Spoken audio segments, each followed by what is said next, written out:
Good morning, everybody. This is Mike from Ubercool. Well, I'm sure as most of you have seen in the video, my wife was tickled to death with the Cruiser. I think it came out just fantastic. A couple people made comments like she has great taste in auto styling. She knew nothing about the $4,000 worth of mods that I was doing to it. As far as she knew, I was repainting it and simply redoing some of the chrome. So the fact that she loves every aspect of it is great. Unfortunately, this is the times that people don't realize when everybody says, man, if I had a shop, I could make killer money. What they don't understand is that these are the times, like right now, I have no builds online. There's nobody come to me and said, hey, I want this built. So now I'm going to work on my stuff. In particular, Yuli, my MK4 pickup. Off the subject for a second, the Witch has LED turn signals on the front, the chrome bullet turn signals, and they flash extremely fast. I've been told I need something like this, which is a ballast or whatever the technical term is for it. I've tried using these on my truck that I had, and they got hot.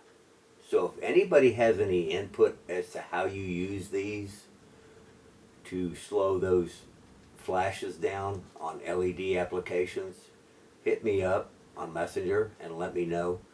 The way I had these wired in, I had them wired in the ground, in line with the ground, and I don't know if that was correct. But anyway, with Yuli, I drove it one day, backed it up in the driveway, and the fuel pump was screaming. And the gas gauge checked good using VAGCOM on the test for the gauges. The gauge is fine. It's the setting unit. So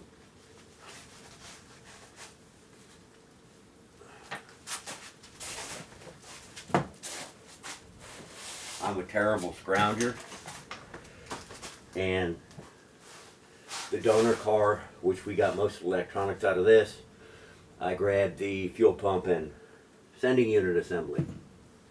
So I will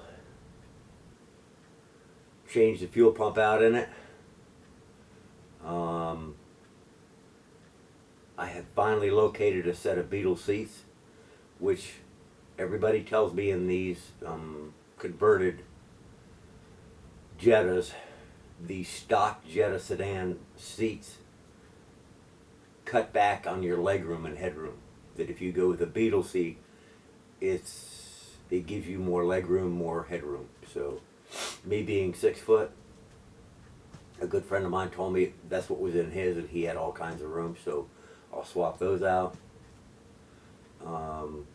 And then I'm going to go to the headlights. I had my son put glass lenses in it instead of the plastic, and when I did that, I had bought LED high output headlight bulbs.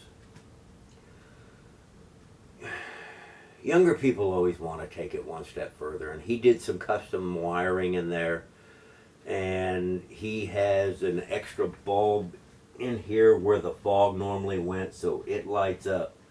The bottom line is right now my low beams are great. My high beams is like, where does the light go? So I've got to do some investigation into how that's wired in and get those headlights working right. Small piddly things, basically. These are the things you try to work out. It's sort of like a catch-22. When you're busy, you can never take care of your own stuff.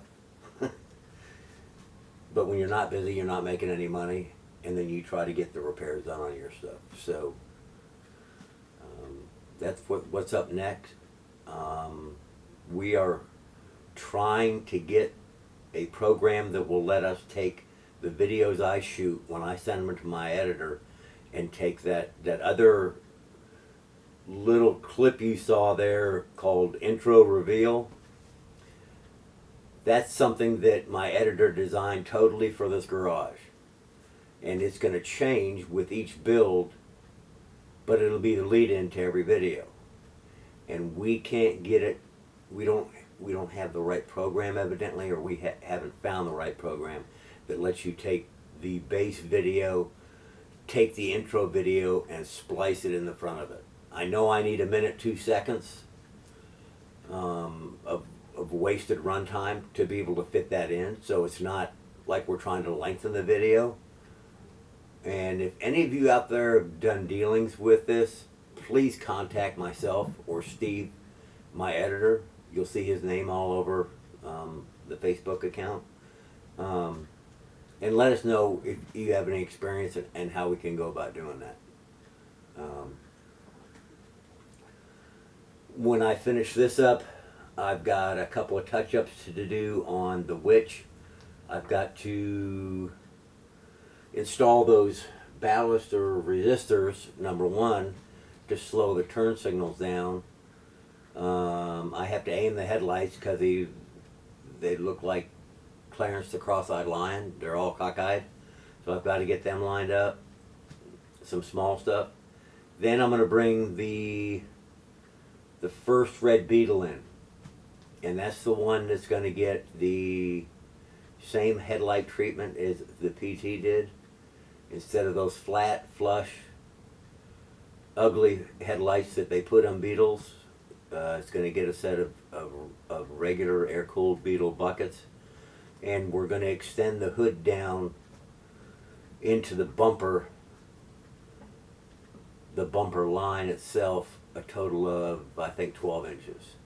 Because when we stood back and looked at it, we had an air-cooled Beetle sitting next to the newer Beetle and said, what's the difference between the two and what gives the older one character? And the thing that jumped out at us right away was the short hood on the newer one is what's doing that, and the headlights. So that's the direction I'm going with that. I'm still waiting, and I still have a word out there to everybody. I really need a driver's side square back rear fender to even do that bug. I have the passenger rear fender.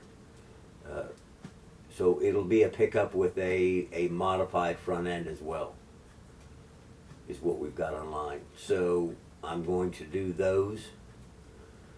The white bug is going to be a total takeoff. It's going to be different than anything else out there, because we're going to take, and if I can locate the parts, Type 3 just fits so well because of their integrated lights and the retro styling of the lights. With that car, our idea is to put Type 3 front end on it. In other words, we're going to take Type 3 fastback, squareback, doesn't matter what it is. We're going to take an entire front clip and replace the existing clip with that. We're going to eliminate and shave the body molding, the step that's in it, so that it's smooth like the newer Beetle. So when it transitions into the door, there's not a huge issue. And then in the rear, we're going to do the same. But when we do the rear, we'll have a full 6-foot bed. So there's a lot in store, but there's a lot of building going on, a lot of build time.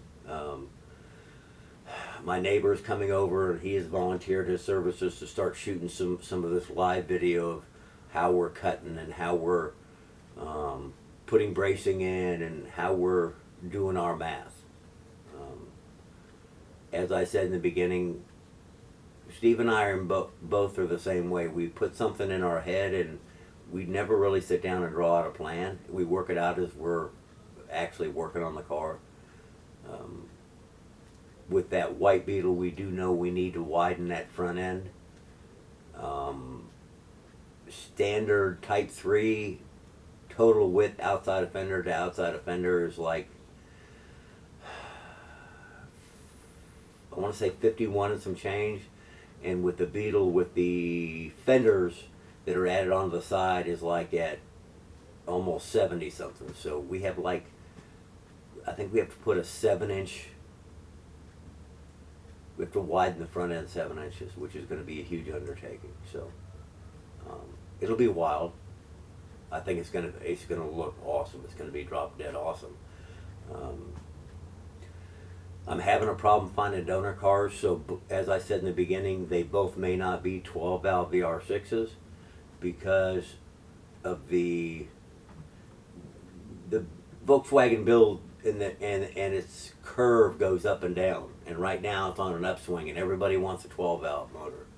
So I'm going to get the 2.0 running that's in it and leave it running so I can move it around in the shop. If I come across a donor car, then it will be